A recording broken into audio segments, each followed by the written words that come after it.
those are really very important that we know where we are coming from, because if we don't know where we are coming from, we don't know where we are going. But sometimes we also need to know how we get lost, because I believe that it is fair to say that in Africa that we have gotten lost. The concept of maybe be saved of the white Jesus, for example, I usually say that this only become necessary after we have got lost, because before we got lost, we didn't need to be saved. But if we need to be saved, meaning somebody have succeeded in getting us lost. So that is why all these contests are very important to explain and expatiate on them. You were talking of maybe be rich before and be poor. That most people in Africa at the time, of course, this is pre-encounter with the European mafias or state-run mafia who basically destroy Africa and turn Africa into what they wanted it to be. At that time, we really were free people in our free land, in our free places. We didn't really need anybody to come and be giving me a name. I already have a name. I know where I'm coming from. I know my ancestors. We know how to organize our life. But now it appears that we are just a race of children. We have never done anything good in our whole generation.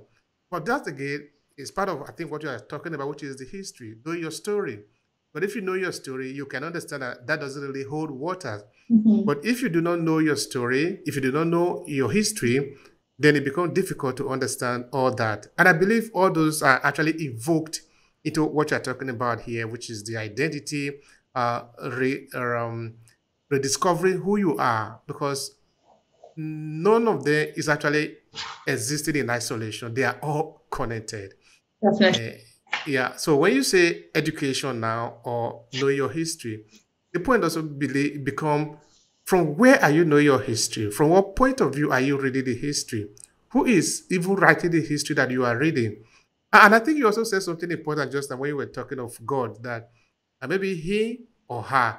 But which is actually the way to describe God? And which God are we talking about here? Or are we just looking at a way of understanding God? Because at the end of the day, maybe, just maybe, the God that we are talking about, whether you are interpreting it from Islam, from Christianity, from African traditional religion, is actually one God. There is no two, only one. So Christianity is just a way of knowing God. Islam is another way of knowing God. African traditional system is another way of knowing God. So there are no different gods. That is one in a sense, no? So you see, it might appear to be self-explanatory. It is not self-explanatory. So that is why I'm going to hold you here to give me some explanation. So how do we bring African context into the entire conversation? Whatever you want to say there, it is important for me. So the question is, who is God receiving? The question is, how would we know our history? Let's start with the first point that you have raised there regarding the white Jesus concept. I know that probably you can see that there's a bit of revolution when it comes to that lately, about Africans or Black people who are coming out and expressing their views on why do we have to follow Jesus, because he's a white Jesus that we always fed. I've got I had a conversation actually with my white friend here, my English friend here in UK, and she couldn't see the point of why do Africans think that Jesus is not there for them.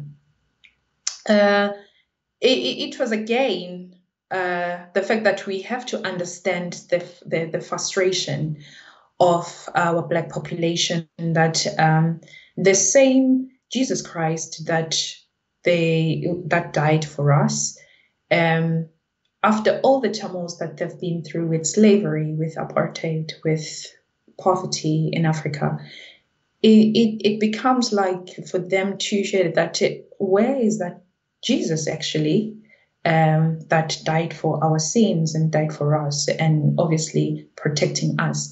So we find ourselves now that our Black population or our African people are becoming confused about serving God, about knowing Jesus Christ. And I explained to her that, you know what, as much as we know the religion, that obviously there was Jesus Christ who died for us, there is Jesus Christ who died for us for our sins. But you've got to understand that these are the same black people. When you wake up in the morning, you watch the movie or whatsoever that is portraying Jesus Christ, and you see the white image. And she couldn't understand. Then I said, you don't understand the psychological part of it. That when you see something, because the visuals are the very important thing, to be honest, because that's when you make a decision or your views from the image that you see without saying any words, without somebody saying anything. It's just the image. It's like when somebody rob you along the street at night. What do you recognize first? Do you recognize that, oh, that person was having this type of hair, was wearing this? So it's just the visual. We make decision quickly with the visual rather than words. So I said that psychologically, it has made Black people to ask themselves that is he for our team or for the other team? Because obviously you're looking at this white Jesus Christ who died for you, but at the very same time you're being slaved, or you go through apartheid, or you through the same image that you see as the person who they say is a savior. So I was trying to explain it to my English friend, and that's when she realized that, oh, actually, I didn't see it that way. Then I said, yeah, can you imagine if you grew up, because most of our lives, we grew up seeing those crucified Jesus Christ as a white image, and we have never seen somebody who's our color.